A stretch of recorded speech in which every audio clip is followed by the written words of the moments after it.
Paytaxt Bakıda köklü ağacların kütləvi şəkildə kəsilərək yerində tikinti aparılması ilə bağlı növbəti faktlar ortaya çıxıb. Bu dəfə məsələ Kristal Bakı şirkətinin layihəsi olan Park Əcəmi Yaşayış kompleksinin tikintisi zamanı baş verənlərlə bağlıdır. Bir xəbər media Xalq Online istinadən xəbər verir ki, Park Əcəmi Yaşayış kompleksinin tikintisi zamanı ərazidə 10 illiklərlə yaşı olan ağaclar məhv edilib, lakin rəsmi qurumlar və şirkət bu faktı ya təksib ya da ört basdır etməyə çalışır.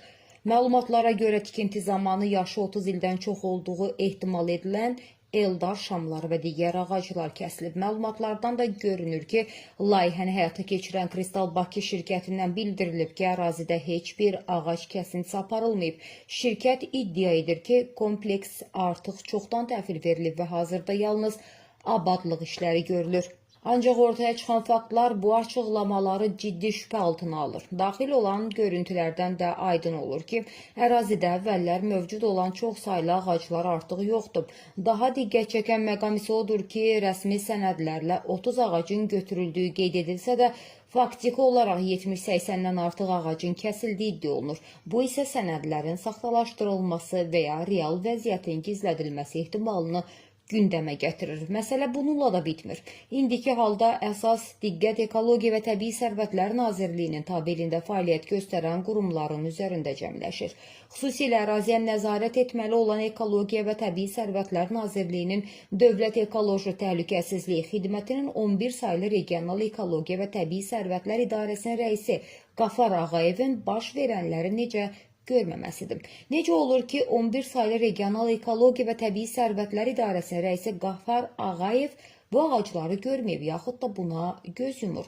Bu suallara aidiyyatı qurumlar, eləcə də 11 saylı Regional Ekologiya və Təbii Sərvətlər İdarəsinin rəisi Qafar Ağayev öz aydınlıq gətirməlidir.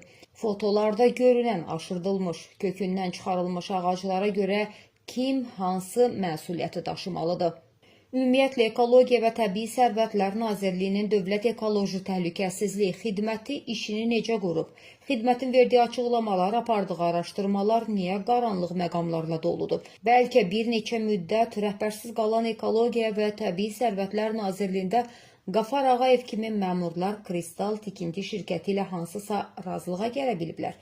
Mütəxəssislər hesab edir ki, bu sahədə əsas problem nəzarətsizlik və şəffaflığın olmamasıdır. Özünü və qurumu müdafiə xarakterli açıqlamalarla reallığın gizlədilməsi artıq sistemli hal alıb. Hazırda isə əsas sual açıq qalır. Park Əcəmi ərazisində həqiqətən nə baş verib və kəsilən ağacların real sayı nə qədərdir? 70-dən çox məhv edilən yaşıl ağacların sayı hansı qayda ilə rəsmi aktda 30 ədəd göstərilib? Qeyd edək ki, sözgedən şirkət deputat Ağalar Vəliyevə məxsusdur deyə mediada yayılan iddialar hələ ki təksib edilməyib. Səsləndirilən iddialarla bağlı bütün maraqlı tərəflərin mövqeyini işıqlandırmağa hazırıq.